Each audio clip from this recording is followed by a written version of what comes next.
Hello. So today you have Unit 3 quiz on statistics and data. So I do want you to focus on that, but there's a one fun worksheet for the visual perception unit. So that's what this video is about. You will need a pair of scissors, some kind of tape. And if you have like an 8.5 by 11 sheet of paper, that'll work.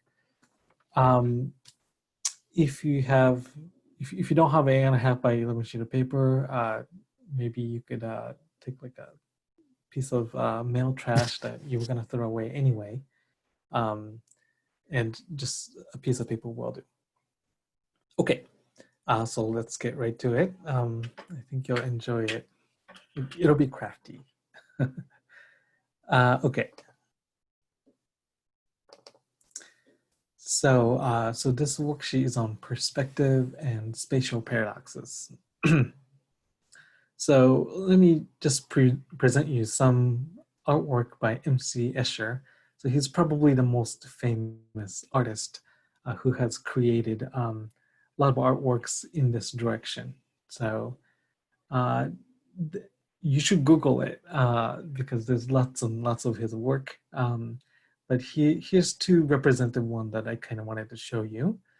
One on the left is called Relativity by Mc Escher. If you look at it, the picture, if you kind of focus in on just locally into little piece of the work, locally it makes sense. There's a particular perspective. A person is oriented in a certain direction, and then the walls and the ceiling perceptually make sense. But if you see it globally, they're kind of fit together in a way that it doesn't make sense, right? The gravity is going in the wrong direction, and things don't match up. You can't really have this in real life unless people are glued onto walls or ceilings in a particular way. The picture on the right hand side, there's nothing too weird about this one. This is what's called Mobius Strip 2. An ant is kind of crawling around it. He's trying to highlight a particular aspect of Mobius Strip that he wanted to highlight. If you follow the ant, just pick one of the ants on the screen and follow the strip of this grid that the ant is kind of crawling on. You can kind of see if it's following this ant, and this ant is kind of crawling on the bottom side of this little strip. And then if you come around and come, you might realize that this ant is kind of beneath the ant that you started with. And then as it follows along, it comes to the other side of the ant that you were crawling underneath. And eventually it will come back to the original position. But you might realize that for this ant to kind of crawl around to come back to its own space, it actually went through both sides of the sheet of paper. In fact, there's really only one side of this paper, or this grid. Traveling along the strip comes you back on the bottom side of the original position. So it traces both sides, which is pretty strange. In fact, I think if you play video games, the newest Mario Kart has one course that's in the shape of Mobius Strip, where the first lap you go around and come back to the original starting spot. You're actually on the other side of where you started with. So the second lap is kind of mirror image of you're on the underside of the first lap. And then after wrapping around twice, you'll come back to the original spot. So, so if you didn't realize, if you played that game and didn't realize there's a course based on Mobius Strip, you might try to figure out which one that is. One more thing that I think I should mention that's interesting about Mobius Strip is that not only that there's only one side, there's no front and the back side, there's only one edge as well. So if you kind of keep track of the right side of the ant as you travel around, you might realize that you come out of the left edge. That's because the right edge, when you're looking at it from the underside, is the left edge of the other side that you started with. And then as you travel along the Mobius strip, you come back to the original edge. So there's only one side, and there's really only one edge to the strip, which is strange when you look at it. Okay. So that's the Mobius strip, and we'll study more about this as we go along. The next thing I want to show you is what's called Penrose Triangle. So this is a very popular impossible shapes that people draw sometimes. So this is what the Penrose Triangle looks like. So this is just a drawing. And you can kind of see that things are matching up in a way that it's difficult to fit. But you could actually do this in real life. So there's two sculptors that took different strategies on trying to make this impossible looking sculpture. In Belgium, I really like this one. So this is a sculpture, and you're looking at it from an angle where you can't tell that this is not straight. So it turns out that each of these segments that you kind of see, you might be able to see it from the lighting, but it kind of, it's wavy and it moves back in a particular direction. And it matches up in a way that it looks impossible from this particular perspective. But if you look at it from the side, you can see how it's these edges of these triangles is not a straight edge, it's a wavy, wavy edge. In Australia, this sculpture, it's another Penrose Triangle, it's shown here. This one actually uses straight edges, but what it doesn't do is match up at the beginning and the end. So I think it's this edge. I might be wrong, but this sculpture jets out at you and comes back to the certain position, and it doesn't quite match up.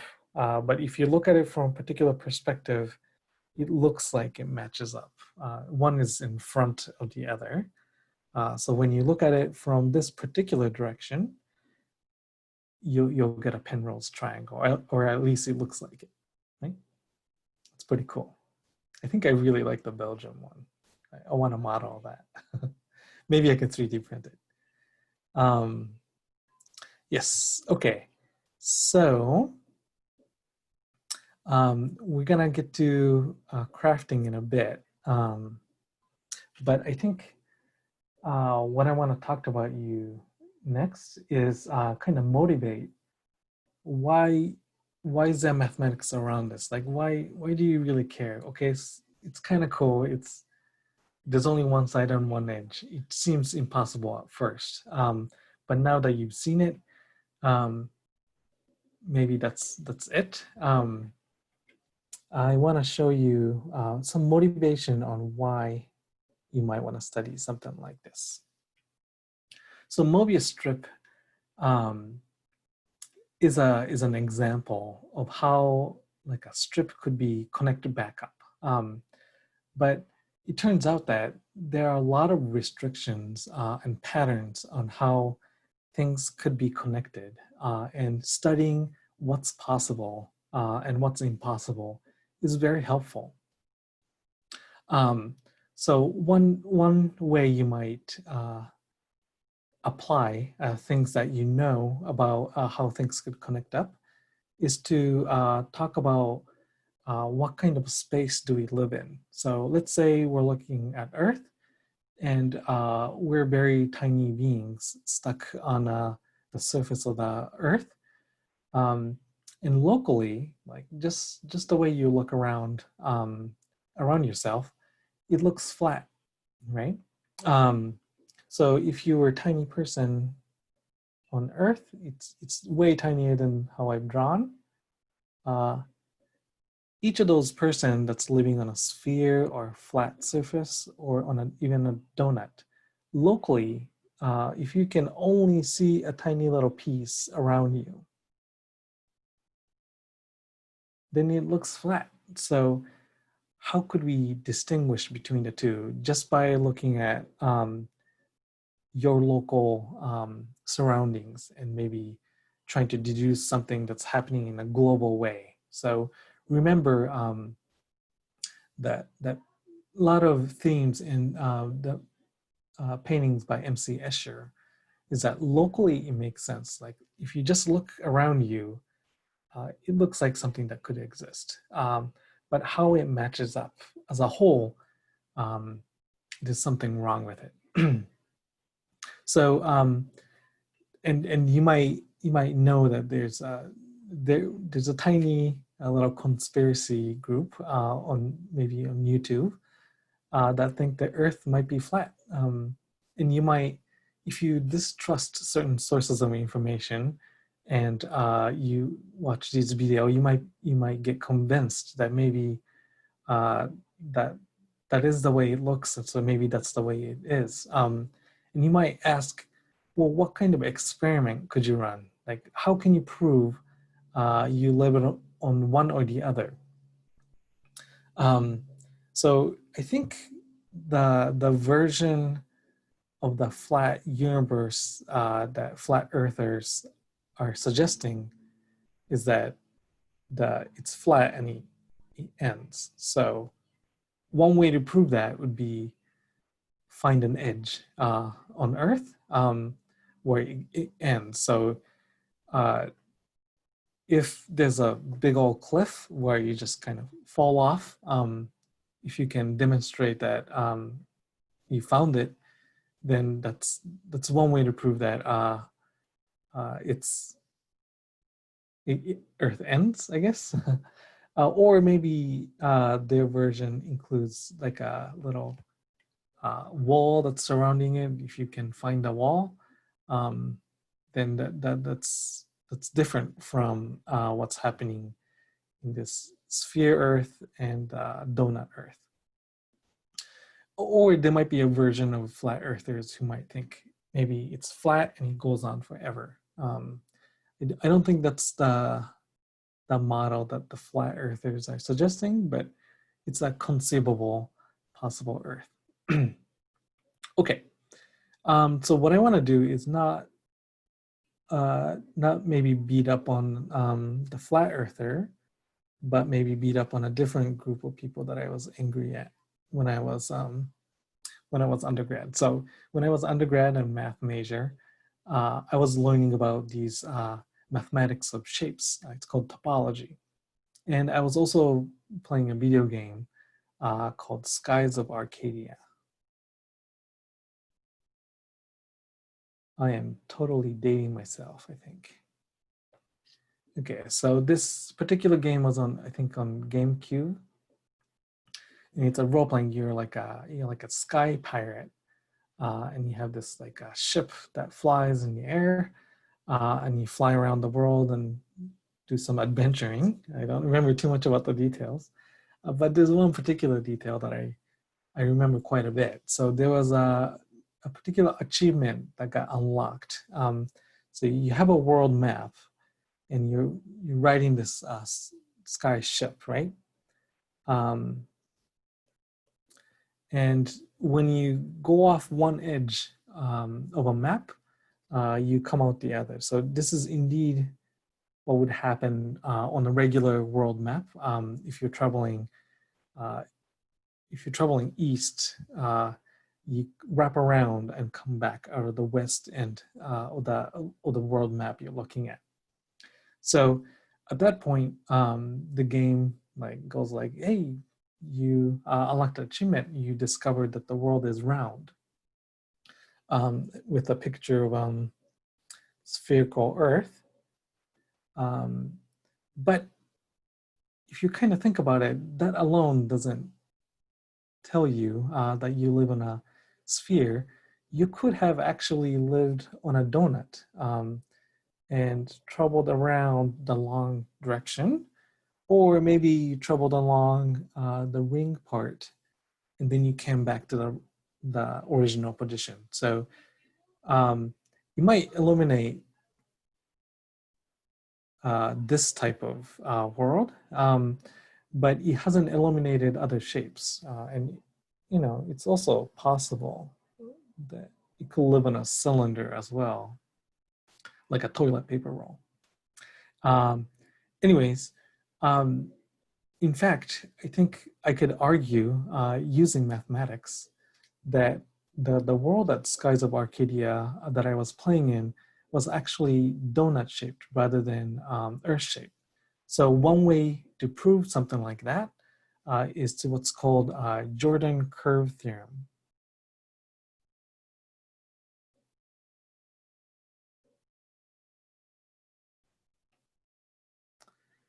So what does that say? So Jordan curve theorem says that if you live in a sphere or flat world and you draw a loop on the ground, then that cuts the world into two pieces, the inside and the outside of the loop.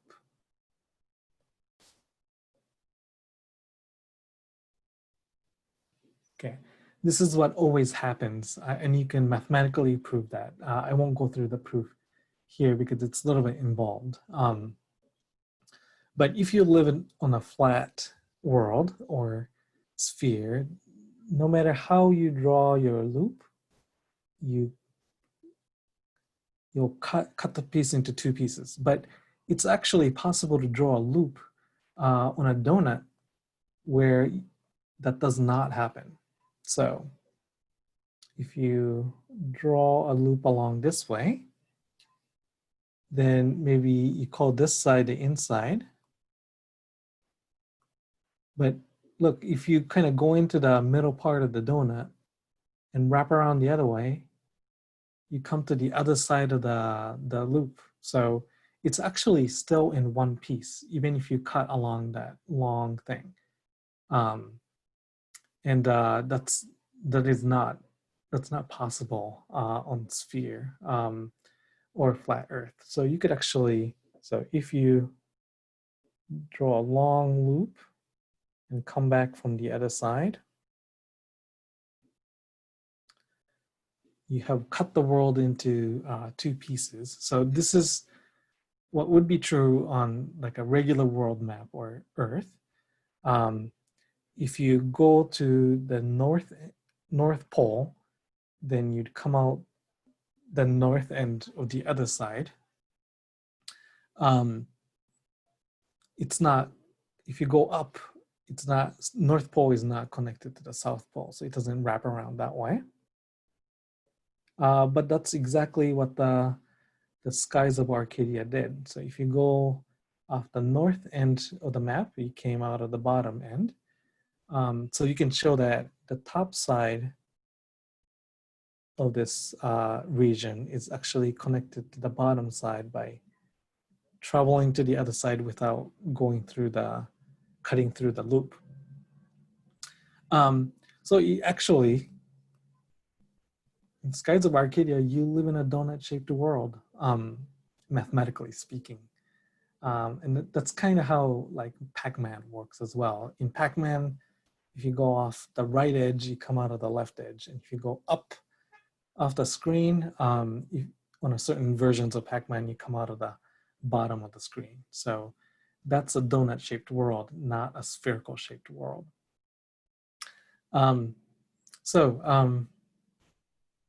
So you could, in that world, you can prove that you're on a donut.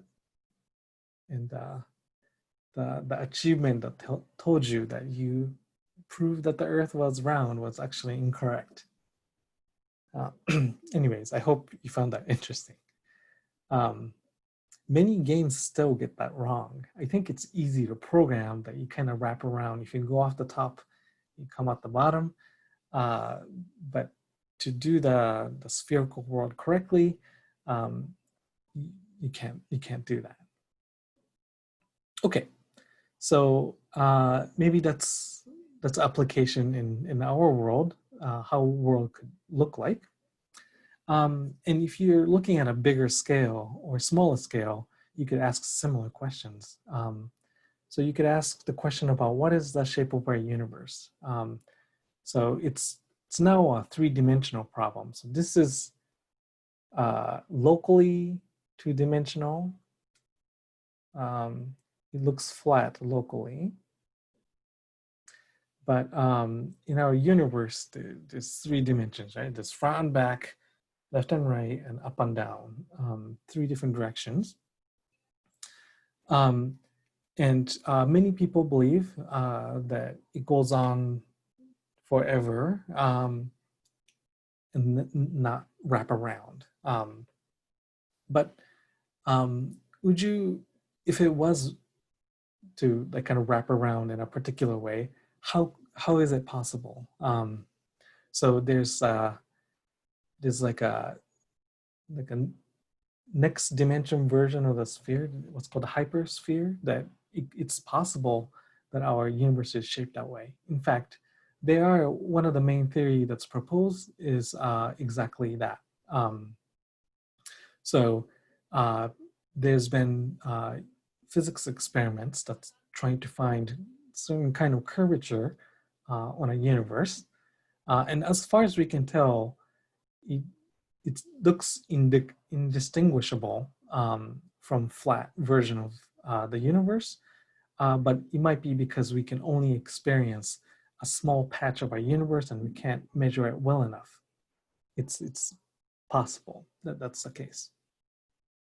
And in fact, there's an extra complication when it comes to our like a universe.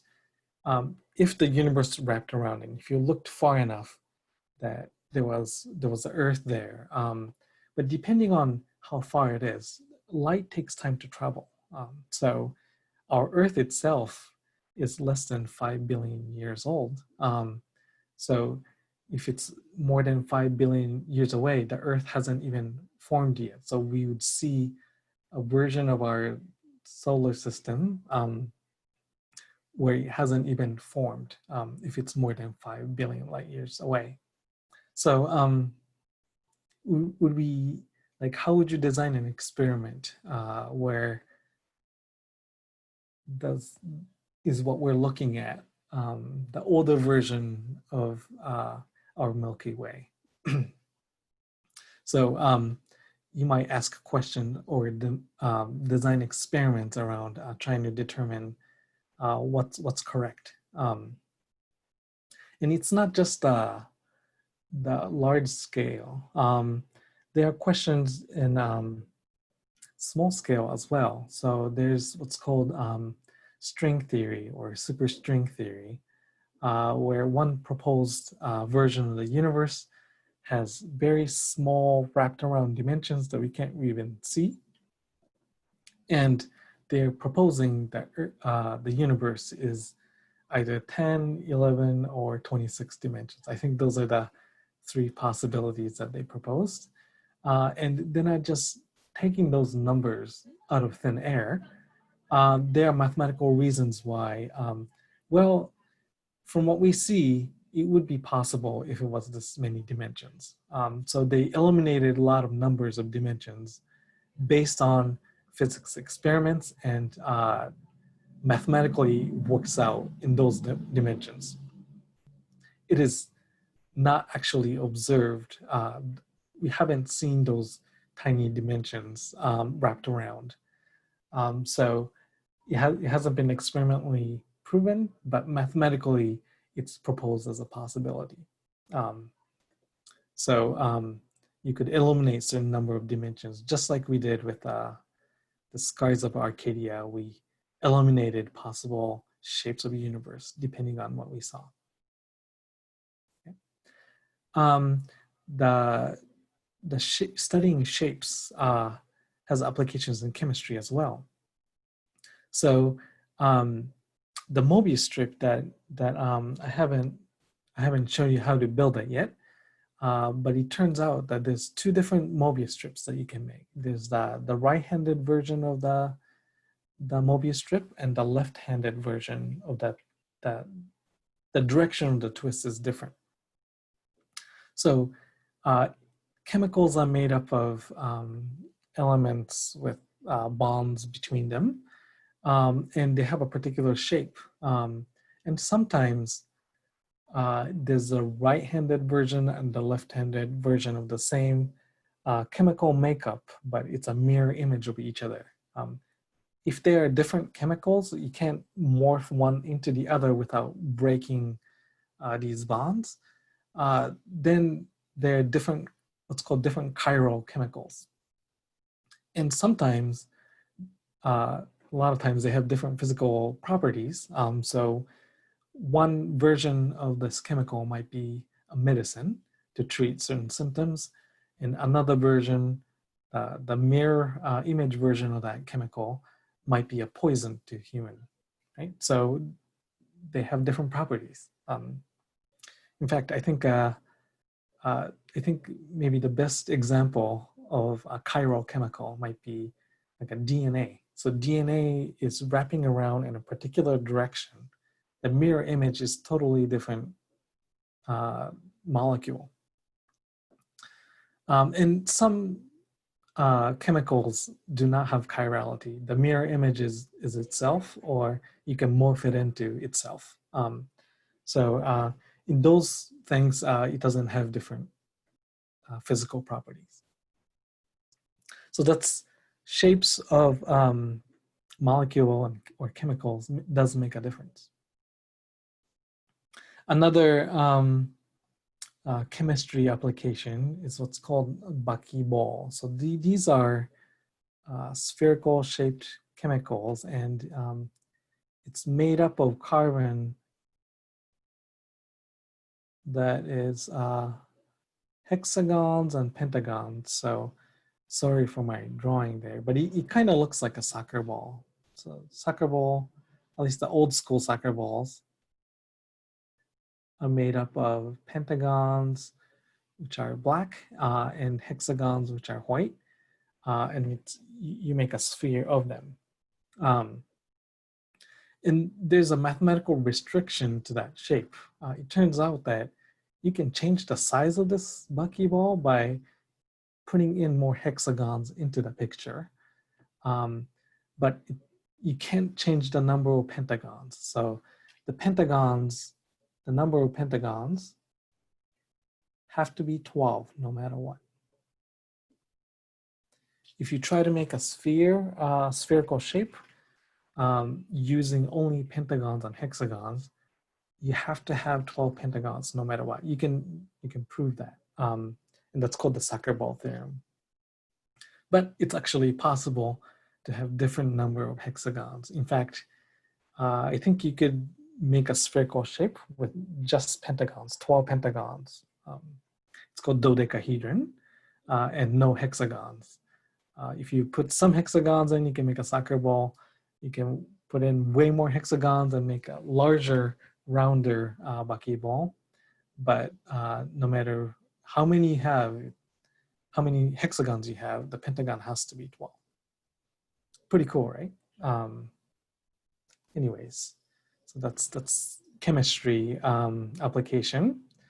Let's go back to our worksheet.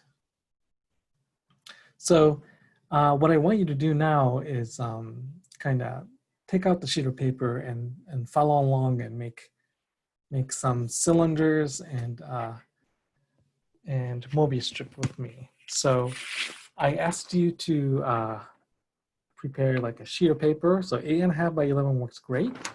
What I want you to do first is to fold it lengthwise. So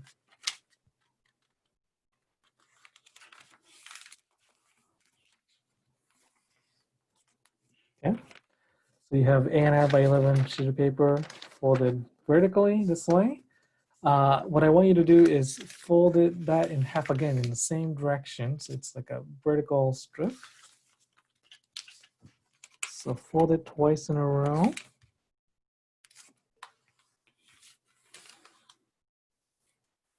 Okay. So now it's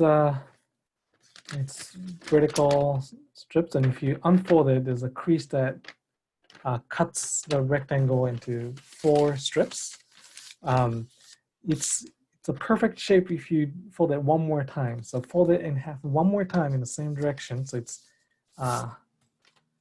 very skinny strip.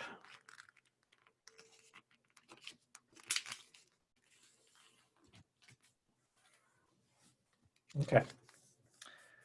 So this, if you unfold it, now there's 7 creases making it into 8 little strips. And what I want you to do is kind of cut along these creases. In fact, if you cut it while it's folded, you'll be able to get it into 8 strips by just 2 cuts. So I want you to take that and then cut along the crease, and that will create 8 strips of paper that are about inch wide, and that's about perfect. 1 inch by I guess 11 inches. So if you do that a couple times, you'll get these type of strips. You'll have 8 of them. Okay. So there's different. So if you take this and then kind of tape together without any twists, this is a cylindrical shape. So you can make a piece that way. That's one thing you can make. It's good to have like a tape that goes along a little bit more than an inch so that you can kind of wrap around and solidify the part that's being connected. So this is a cylindrical shape. Notice it has 2 sides to it. There's a top side and then there's the inside. And then the left and right edges are not connected. So there's 2 edges. Although it's flexible enough where you can kind of flip it inside out.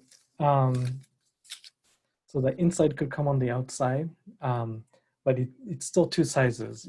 If there's an ant that's going around, it'll come back on the same side after going around once. Another thing you can make is a Mobius strip. So when you connect it back up, what you could do is you could twist it, give it a half twist. So when I say half twist, I mean 180 degrees, not 360 degrees. So you can twist it clockwise and make a Mobius strip, or you could do 180 degrees in the opposite direction, counterclockwise, and make a Mobius strip. And they are actually different twists. They are chiral. So they're mirror images of each other, but it's not, even though it's flexible, you can try to move away the twist or try to invert the twist, but you won't be able to make it into the other shape. So you can make Mobius strip this way as well. Okay. So what I'm going to ask you to do is to basically make 3 cylinders and 3 Mobius strip, and kind of do an experiment and trying to guess what shape it would make, and then actually performing the experiment and looking at different shapes it actually makes. So I'm going to do one of the possibilities, and I'm going to ask you to do the other 3 possibilities. So I've already made one cylinder. Let me make another one. So I'm gonna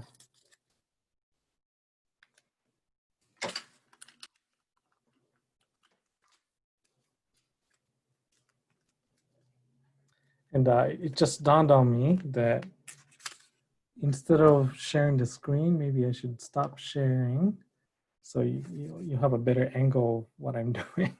Sorry, I didn't do that earlier. So I have 2 cylinders here. And what I'm going to do is I'm going to attach these 2 strips to make a figure 8 shape. But how I'm going to connect it is I'm going to tape each other in a perpendicular direction. So one loop is going this way and the other one going this way, right? So I'm not making a neat little 8. The 8 is twisted so that it's glued together or taped together in a perpendicular direction. So let me do that.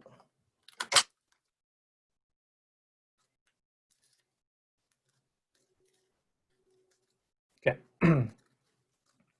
All right. And it does work a lot better from what we're going to do next if you tape both sides of it. Okay. So I have this figure 8 shape now. And what I'm going to do is I'm going to take my scissor and I'm going to cut the center of this strip. And I'm going to also cut the center of this other ring as well. So the 2 strips that's connected together, I'm going to cut through the middle of it. It's a little bit hard to get started with a cut. So what you should do is kind of take this looser part and give it a little fold and kind of cut through the fold so that you can start. So now I've created a little sliver that I can kind of insert my scissor in and kind of start cutting through the middle. So I'm going to cut all the way through the middle, and it would be best, oops, if you leave the part that's kind of connected, the middle part of the figure 8, just do that part last. Okay, so I've already done that, so I don't waste too much of your time. I already wasted enough. So I've cut through the middle of this figure 8 shape of the 2 cylinders. Let me finish it up. There's a couple more cuts I can make. Okay. And this part I can cut through as well.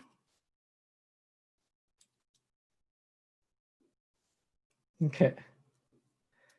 So before I reveal it, what shape do you think this will make? So it's 2 cylinders that was in a figure 8 shape, and I just cut through the middle all the way through on the 2 loops. Do you have a guess?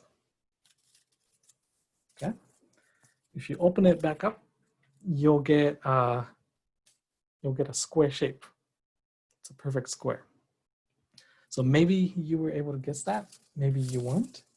I could tell you the other combinations are much harder to get, to guess what it turns into. So other combinations that I want you to try is cylinder shape and 1 Mobius strip. So cylinder glued to 1 Mobius strip in the perpendicular way and then cut through the middle. What do you think that will make? And the 2 other combinations are 2 Mobius strips has the same chirality. So maybe they're both counterclockwise half twist and glued together, and see what it'll make if you cut through the middle. Another combination you could do is 2 Mobius strips glued together, but with the opposite chirality. So that makes a different shape. And then you cut through the middle. So the rest of the worksheet is trying out those 3 other combinations that I didn't do, and then record what kind of shapes you got. Just kind of as a surprise, I'll show you one of the shapes you'll get. You'll get two linked hearts, which I think it's really cool. That's one of the combinations that I'm not going to reveal to you yet in this video. I want you to explore that and find it on your own, because I think it's really cool. Anyways, that's the end of the worksheet. Good luck on the Unit 3 quiz, and I will see you next week.